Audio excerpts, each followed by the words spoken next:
Kerman here, flight video of the MRK V Trainer. So a couple of things of note when taking off. When taking off, you want to have a slow advance in the throttle. It's not really necessary to slam the throttle stick all the way forward.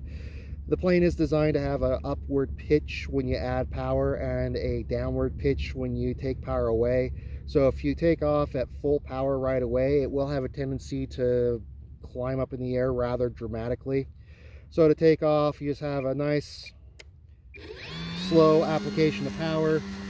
You want to keep the wings level with the ailerons, and it should just fly right off the ground on its own. That's about half stick right there. And then when cruising, about half power is about what you want. It doesn't really require more than half power. You may have to do a little bit of work with your trims because it does have a little bit of a tendency to roll one direction or the other unless you set your trims. It's those full-length ailerons that are kind of causing that. But other than that, once you have your trim set, it should keep level on its own for the most part. And then I'll show you how it reacts when you add power or take power away, just so that you're aware that that is normal. That's not an issue with trim. It's an effect of thrust, not what the elevator is doing. Let me bring it in a little bit closer so you can see it better. All right, so adding power, it does this. You notice it's pitching up. That is not me doing that. That's the plane. So that is normal. It does not mean your trim is out. It's just what it does when you add power. Again, this is just adding power, no elevator. It just pitches up. So it is not necessary to fly this under full power unless you want to climb. And then taking power away, you cut power, it does dive. That is a natural effect of having a very, very, very high airfoil, and it is on the nose heavy side intentionally for stability.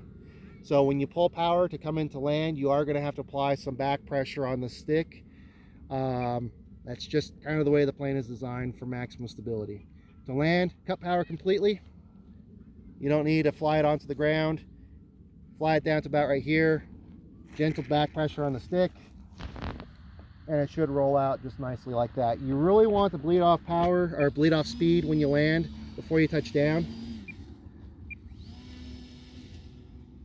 because there is a tail skid on the back of the plane, and if you spin out, it does put pressure on that tail skid, and that tail skid might actually break off.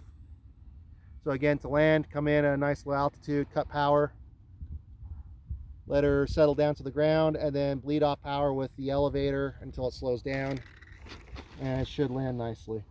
Other than that, there isn't really much to tell. Just when you're cruising, keep it about half stick, and don't be alarmed when it shoots up into the sky like a rocket when you add power.